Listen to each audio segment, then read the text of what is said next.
നമസ്കാരം. ഫുക്രിയിലേക്ക് സ്വാഗതം.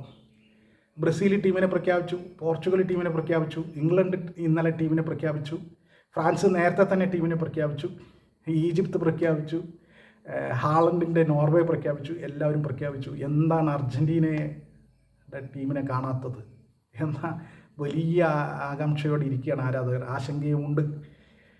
മെയ് 30 അവസാന തീയതി, അതായത് ലോകകപ്പിന് ടീമിനെ 26 അംഗ ടീമിനെ പ്രഖ്യാപിക്കേണ്ട അവസാന ദിവസം 30 മെയ് 30. അപ്പോൾ അർജൻറ്റീന ഇനിയിപ്പോൾ ഒരാഴ്ചയേ ഉള്ളൂ, കൃത്യം ഒരാഴ്ചയേ ഉള്ളൂ. എന്താണ് ഈ അർജൻറ്റീന ലയണൽ സ്കലോണിയും കാണിക്കുന്നതെന്നൊക്കെ ആരാധകർ ഇങ്ങനെ കാത്തിരിക്കുകയാണ്. എന്തായാലും പുറത്തു വരുന്ന വിവരമനുസരിച്ച് മെയ് 28, 29 ഇതിലേതെങ്കിലും ഒരു ദിവസം 28നോ 29നോ ലയണൽ സ്കലോണി ടീമിനെ പ്രഖ്യാപിക്കും എന്നാണ് അറിയാൻ കഴിയുന്നത്. കാരണം അവസാന ഘട്ടം വരെ 30 അവസാന തീയതി, അപ്പോൾ അതിന് തൊട്ട് തലേന്ന് വരെ ആരൊക്കെ ഉൾപ്പെടുത്തണം ആരൊക്കെ ഒഴിവാക്കണം എന്നത് അവസാന നിമിഷം വരെ ഒരു സാധ്യത നിലനിർത്തിക്കൊണ്ട് അത് അവസാന ഘട്ടത്തിൽ ചെയ്താൽ മതി എന്ന വിശ്വാസത്തിലാണ് ലയണൽ സ്കലോണി എന്നാണ് അറിയുന്നത്.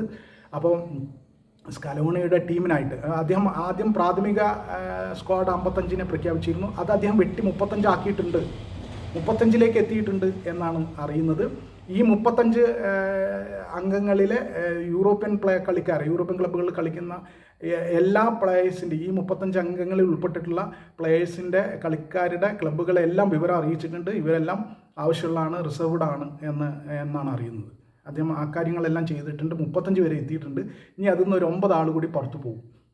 അതാരാണ് എന്താണ് എന്നൊക്കെ അറിയാനുള്ള വലിയ ആകാംക്ഷയിൽ ആശങ്കയിലൊക്കെയാണ് അർജൻറ്റീന ആരാധകർ.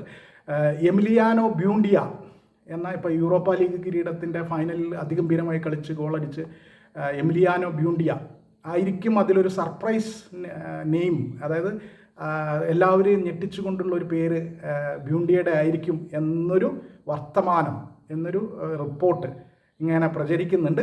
അപ്പോൾ ബ്യൂണ്ടിയൊക്കെ ഉണ്ടാകുമോ എന്നുള്ളൊക്കെ ആകാംക്ഷ. ആരൊക്കെ ഉണ്ടാകും? മെസ്സി എന്തായാലും ഉണ്ട്, മെസ്സിയുടെ കഴിഞ്ഞാൽ പിന്നെ ആരൊക്കെ എന്നൊക്കെയുള്ള ആകാംക്ഷകൾ. നേരത്തെ പ്രഖ്യാപിച്ച ടീമിൽ നിന്ന് അദ്ദേഹം പൗളോ ഡിബാലയെയും ഏഞ്ചൽ കൊറേയെയും ഒഴിവാക്കിയിരുന്നു. അത് വലിയ ചർച്ചയായിരുന്നു. ഡിബാലയെയും കൊറേയെ ഒഴിവാക്കിയത് വലിയ ചർച്ചയായിരുന്നു. അതുപോലെ ഇനി ഈ 26 ആരൊക്കെ ഉണ്ടാവും, ആരൊക്കെ പുറത്താക്കപ്പെടും എന്നത് അറിയാനുള്ളൊരു ആകാംക്ഷയിലാണ്. എന്തായാലും എമിലിയാനോ ബ്യൂണ്ടിയ ഉണ്ടാകും എന്നൊരു സാധ്യത പറഞ്ഞു കേൾക്കുന്നുണ്ട്. ബാക്കി പേരുകളൊക്കെ വരാനിരിക്കുന്നതേ ഉള്ളൂ. എന്തായാലും 28 മെയ് 28, 29 ആരാധകരുടെ ഒരു 5 ദിവസം കൂടി കാത്തിരിക്കേണ്ടി വരും. 5 or 6 ദിവസം കഴിഞ്ഞാൽ എന്തായാലും അർജൻറ്റീന ടീമിനെ പ്രഖ്യാപിക്കും എന്ന് തന്നെയാണ് അറിയുന്നത്.